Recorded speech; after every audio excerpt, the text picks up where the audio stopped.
Hi, and welcome to the Intentional Wealth Update from Morton Brown Family Wealth for the week of November 7th, 2022. I'm Dennis Morton here with Katie Brown. How are you doing, Katie? Hi, Dennis. Great. How are you? Good. So we are back in town after a week last week in Denver, Colorado for the 2022 Schwab IMPACT Conference. Katie, it's been a couple of years since we've been there. I thought it was a great week. Tell me about your experience at IMPACT. It was a really great week. It's interesting because even prior to launching Morton Brown Family Wealth, we've been Schwab advisors for a long time. And so we've had the opportunity to go to, half a dozen or so of these national conferences, which are very large in scale. There are about 5,000 advisors there, about 500 Schwab employees, 1,200 of the people attending. This was their first conference. So that's always interesting because you get a lot of new perspectives coming in. But overall, it's really great across the whole spectrum of the business, kind of the opportunity to go deep in any particular area that you need for your business. So really great experience. I know we'll kind of get into a little bit of the nuts and bolts there, but how about you? Yeah, I mean, I was thinking back, it was 10 years ago. The first time I went was in 2012, and they were giving out Moleskine books. And I started taking notes on all these different practice management topics, like how to be a better advisor, how to run a better advisory business. And I've been documenting those things ever since. And all of that is very cumulative. I mean, you can see a lot of the things that we do here at Morton Brown have roots in, ideas and things that we've heard going years back at conferences just like this. I thought it was a good time to be checking in because, Schwab's a partner of ours. So they're the custodian that we use to custody our client assets, which is an important role, but they're also a hub for all of the different technologies and platforms and things that are available for us as advisors to bring in to augment the client experience. And we get to see how other practitioners are using them. So just feels very well rounded. And I feel like we come out of it with a ton of actionable ideas and just a good sense of how a firm like ours can utilize this. Yes. Something I love about the Schwab conference is that many of our clients, probably many of the people watching this video right now, are business owners, as are we. And this is our opportunity to not take off the advisor hat because there's definitely components of that and the opportunity to really connect with advisors as far as how they're communicating with clients, what they're doing, all of that great stuff.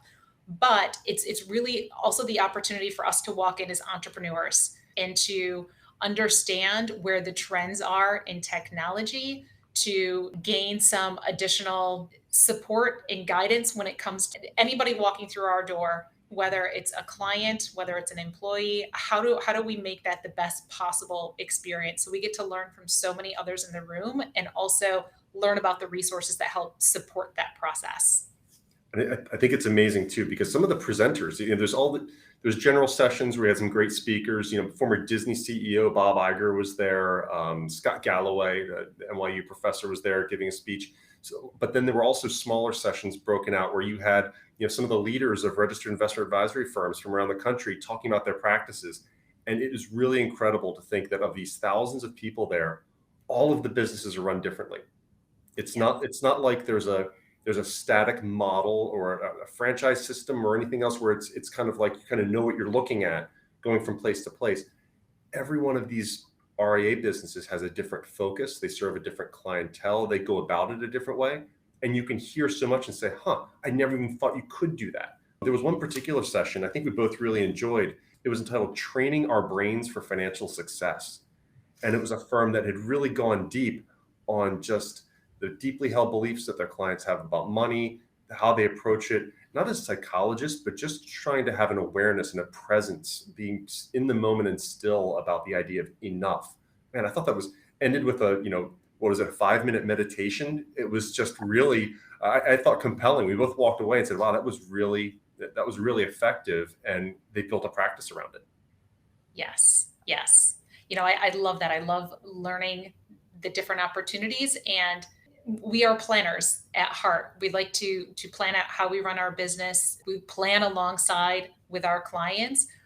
And a lot of planning is having some bigger goals out there, but being open to new ideas, being open to new processes, and being open to finding partners to help us along the way. The conference helps to provide those opportunities to connect with other advisors, because our job is never done, and the job of our clients is never done. It's always an evolution. It's always an ongoing process. It is nice to be able to kind of step back and think about what those bigger plans are, and how can we best get there in and enjoy it along the way. Which session really jumped out at you? What was something where you said, man, I hadn't really thought about it that way or thought about the business that way? Uh, the one that you mentioned, Yeah. I thought that was really great. There was another session toward the end that really jumped out to me that was really focused on delivering value to clients, but at the right level, and making sure that we gain that understanding from the client as far as what are the things that they value and where can we help support them, because I think it is very easy to overwhelm in our industry, and so to take that step back and simplify and make sure that we're delivering at the right level.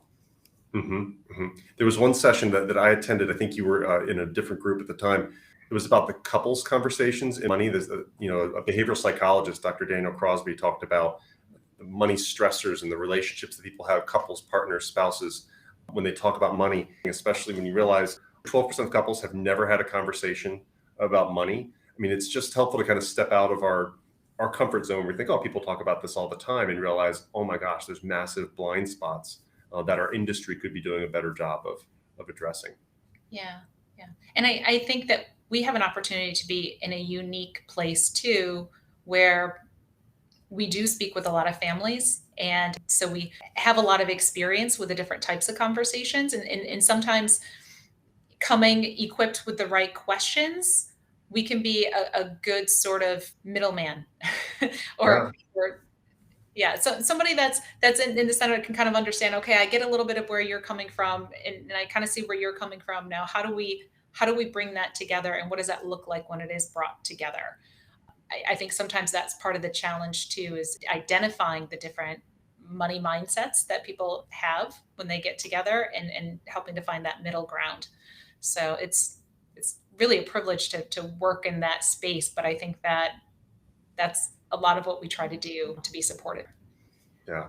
You know what it reminds me of, Katie? You remember, like, early on in the kind of the planning stages for Morton Brown Family Wealth, we talked about that idea of uniquely better, right? That you can try and create something on your own, and fight against the tide and build it from scratch, or you can go out there in the world, discover what people are doing that's uniquely better, and apply it where you are. And that's what I feel like we get to do.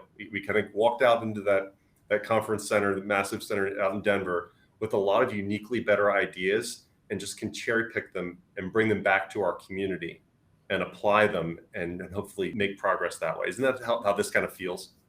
Yes. The way that those uniquely better ideas get to the forefront are from oftentimes hearing from our clients, hearing from the families, understanding their stories, and hearing from them what they would find valuable, and Yep. then for us to kind of go across the landscape and say, okay, this is a way to bring that value forward. And so the more feedback that we can receive, the better we can deliver those uniquely better opportunities. Yeah. So I think one of the sessions that we both got a lot out of was on simplicity and simplification, and just our natural tendency to be complex. And I think we both just kind of went, oh gosh, this is an area where we could really improve upon, especially in the client experience and in the way our staff operates and everything else. But there was this idea that, we all think best alone, that don't come to a meeting and expect to throw something out on the table and everybody discuss it and it creates just this chaos. But plant those seeds of ideas, let people think about it alone, and then come back and build it together. And Yeah, that's how we're kind of designed to work. So simplicity jumped out at me as well. I would agree. Well, in the interest of simplicity, we're going to cut it off there. Feel free to jump out with any questions you might have. We've brought a lot of ideas back. You'll be hearing about those as we do our planning process for 2023. This is the fourth quarter of the year. It's a great time to be sitting back, assessing your successes for this year, ways that you want to help make next year more simplified and more effective in your financial planning, as we do so in the business as well. So until next time, we'll catch up with you soon. Thank you.